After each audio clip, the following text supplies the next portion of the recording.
Good morning, everybody. Welcome back to my channel, and May the 4th be with you. So, usually for May 4th, I review a movie or a TV show or a video game that's connected to Star Wars. So today I'm doing something a tiny bit different, but it's also very similar to a past video I did, where back when I went up to Pennsylvania and I got a couple souvenirs. One of my souvenirs was that I bought two really classic old books. One of them was the original Rainbow Six by Tom Clancy, and the other one was Star Wars: Splinter of the Mind's Eye. Now, I'd already finished Rainbow Six months ago, and I released that back in November. And right after I finished that book, I ended up reading Splinter. But I decided that I'd also do a video about the similarities and differences that Splinter of the Mind's Eye has with basically everything else in the Star Wars universe. Pretty much the first and obvious thing that Splinter of the Mind's Eye had that ended up being used in later continuity of Star Wars is obviously the Kyber crystal. Now, the story is basically sort of like it's sort of like an Indiana Jones story, before Indiana Jones even happened, where the heroes are trying to get to this magical artifact or MacGuffin before the bad guys do, right? It's basically got Indiana Jones written all over it. But the story itself was originally an early script for a sequel where I believe George Lucas and the filmmakers, they originally wanted to create a smaller story in case if they didn't get a bigger budget to do a sequel, which obviously ended up happening when they made The Empire Strikes Back. But this story ends up taking place on just a single planet. There are some really interesting locations there, because the planet, which I believe the technical term is called Sicarpus 4 or 5, but the main title for the planet is called Minban, which I believe didn't get used again until Solo: A Star Wars Story. And it's been a while since I've seen that movie, but I do know that that the way that they describe the planet in the book is sort of like a bog-like planet. There are a few towns in there, but it's sort of like a swampy land area. And I've read a few things on the Star Wars wiki where some elements of that bog planet, they got reused to be Dagobah in Empire. There is this old woman in the book named Hala or Hala. I don't know how you pronounce the name, but she's basically the older mentor character who knows some of the Force, where she could have been the prototype Yoda before Yoda actually came along during Empire Strikes Back. Although, as a side note, I do think that she also could serve as a precursor to Maz Kanata in Star Wars: The Force Awakens. Now that's just my speculation, but I do think that it's a little bit interesting that some of the things that Hala does, where she ushers the heroes to go find the Kyber crystal, and she knows a little bit of the Force. She's not a master of it, but she knows a tiny bit of it. I think that was supposed to be used for Maz's character back in The Force Awakens. I think I heard there was a deleted scene where she actually used the Force to take out 2 First Order troopers, but I'm not too sure about that. There is this one character named Captain Supervisor Grommel, who, I mean, to me, he's basically the book's version of Captain Tarkin, where he's a cold, malicious person in the Empire who takes delight in torturing his prisoners, like how Tarkin did in A New Hope. Heck, there's even a scene where where Gromwell even like puts out someone's eye, and it's pretty detailed on like the blood and gore that's in it. Which that's actually what surprised me the most about this book. That it didn't shy away in like detailing a lot of like the bloody scenes, where like in A New Hope, if I remember correctly, there was only really one bloody scene where Obi-Wan cuts off that guy's arm in the cantina, and like you see the severed arm with just blood flowing out of it. Well, this book talks about like people bleeding basically everywhere in almost every chapter, I think, but I'm not too sure about that. But yeah, the story itself, like I said, is like sort of an Indiana Jones artifact finding story where the whole thing starts with Luke and Leia becoming stranded on Mimban. They come across some of the natives that are called Greenies, who I don't think they got brought back into the canon of Star Wars, because like even though Mimban was used in Solo for like the opening few minutes during the Battle of Mimban that Han was part of, I don't think that the Greenies, as they're called, are ever seen again. Because I believe they're detailed as being like small, furry, and having like sort of green skin or green fur, hence the name Greenie. But they only show up like once or twice in the story itself, so I can see why they weren't used again. They eventually meet like the old woman Hala, who knows a tiny bit of the Force, and she knows of the Kyber crystal and how like it amplifies the user's abilities in the Force. Eventually, Luke and Leia get captured by the Imperials because they actually like defended themselves against these this gang of drunks. And that's where they meet Grommel. He eventually learns of the Kyber crystal, or at least he learns of like the shard that Luke was keeping a hold of by Hala. They get thrown in prison where they meet these creatures called Yuzum or Yuzum, who are called Hin and Ki, which I personally think that like they were the stand-ins for Chewbacca because of how they were described as being like tall, strong, and like incredibly hairy, and like their face was almost dog-like with having a snout on it. But I could be wrong there. So eventually, Hala helps them escape the prison, and Luke, Leia, both use them. The old woman and their droids 3PO and R2, they all go to, they all like begin their journey to finding the Kyber crystal, which is at this huge temple called the Temple of Pomojima. And again with the Indiana Jones vibes, it's about an artifact that's in a temple. I'm a little bit surprised that there weren't any traps in the story.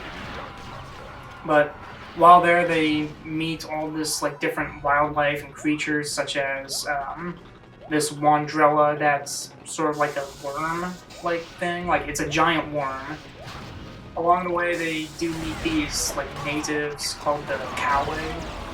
I think when they were brought back into canon, they were just called the Membanese. They worshipped this god called Naku or Naku or whoever, which I'm pretty sure that's a thing in Star Wars where there's like all these different deities that are worshipped.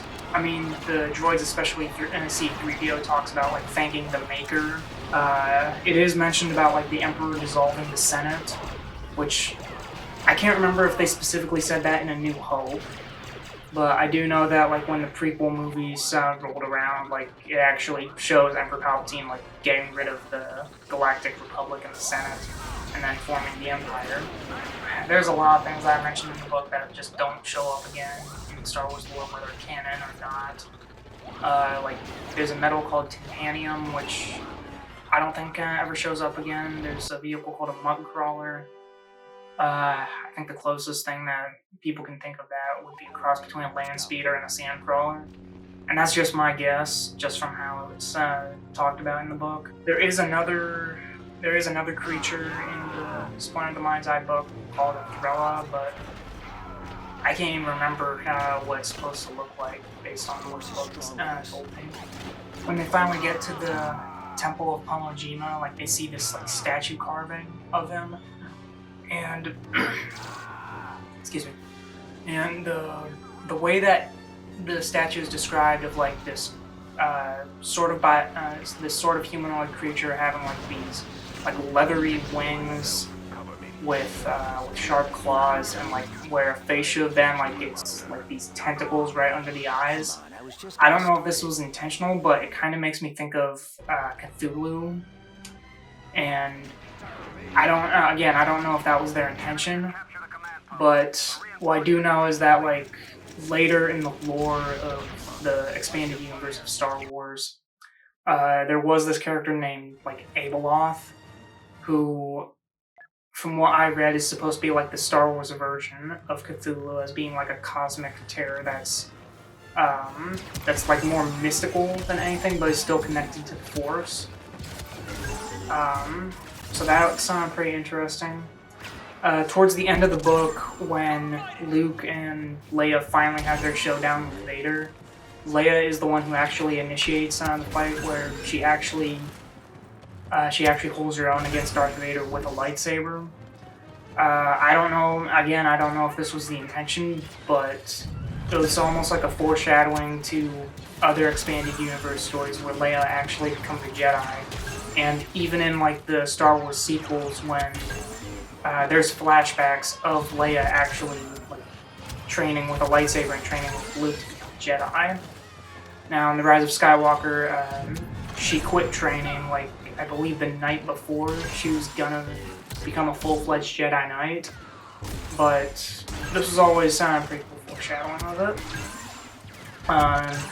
Once Leia's done fighting Vader, Luke gets his fight in, where Obi-Wan is actually guiding Luke, and he even says that he's Ben Kenobi, which actually, like, when you read the book, like, Darth Vader is actually, like, visibly shaken, because, I mean, he knows that he killed Obi-Wan, but then again, like, both he and Luke knew that his body wasn't there after Darth Vader cut him down.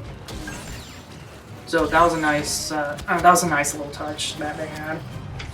There is this one mention of like this white ball of energy that gets hurled at both Vader and Luke, that I think is supposed to be from the Kyber crystal.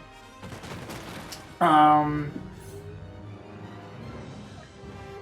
not sure if that was supposed to be Ben Kenobi or just like somebody else in the Force, but nah, it's funny because I was waiting for this one moment where Darth Vader uses the power from the Kyber crystal like to spew Force lightning, because there's this one book that I read called The Rise and Fall of Darth Vader, where they actually lift like the ending scene from Splinter of the Mind's Eye like and put it directly in that book, and it vividly details how Darth Vader used Force lightning for the very first time, probably the only time, because he was in proximity of the Kyber crystal.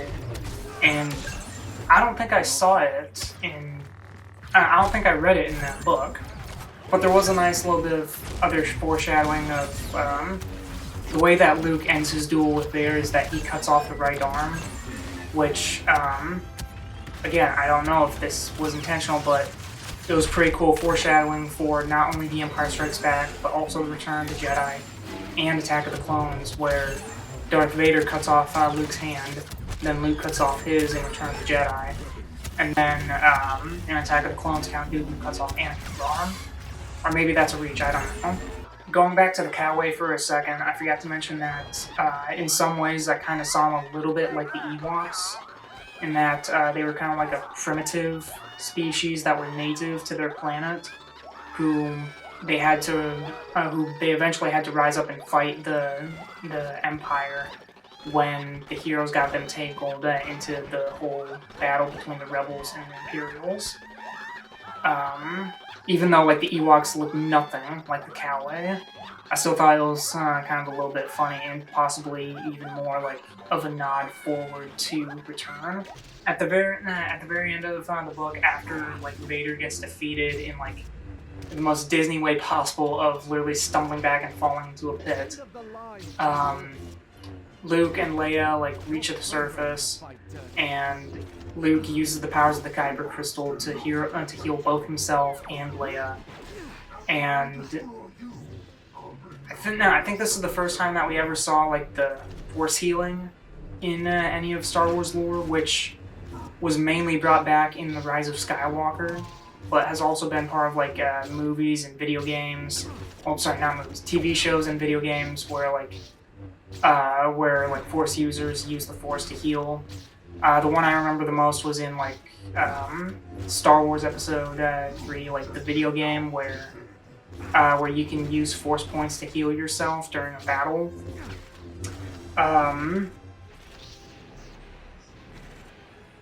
And then like during the final page or something, which before the battle, Darth Vader mentions how he killed both Yuzum, and then he told the droids to turn themselves off.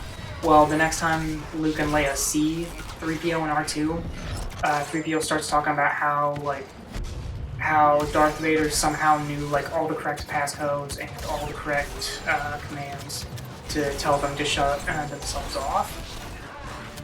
And again, maybe I'm reaching, but I think that's also a little bit of foreshadowing to the whole plot line that Darth Vader as a kid built C-3PO, because I don't know exactly how that stuff works in Star Wars, but I also wonder like how would Darth Vader know like the exact like passcodes, passwords, and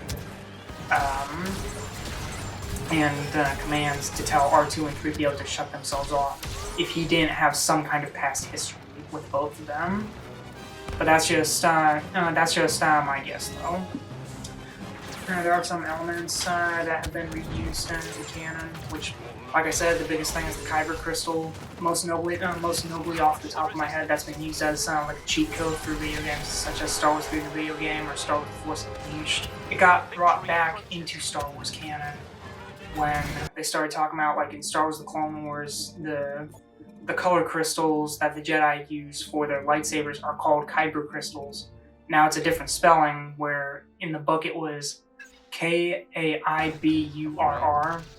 while in the main Star Wars canon now they're called Kyber, where those are the crystals that give the lightsabers their color, and those are also the crystals that turns out they are also the crystals that power the Death Star, as shown in Star Wars Rogue One. A lot of the stuff from the book was really pick and choose on what they decided to bring back to canon, such as Mimban for the Battle of Mimban. But I don't think, I'm not even sure if Mimban in Solo was like had like the same terrain as in the book, but that's just my guess. But it was nice to see like a lot of these elements get reused again for Empire, such as like the planet itself being like a bog-like planet, or Hala being like an old like mentor-like figure who knows a little bit of the Force, or even the fact that like Luke duels Darth Vader, because like that got reused both in Empire and in Return of the Jedi. Alright, so the last thing that I was going to talk about is at the very end of the book, where it's mentioned that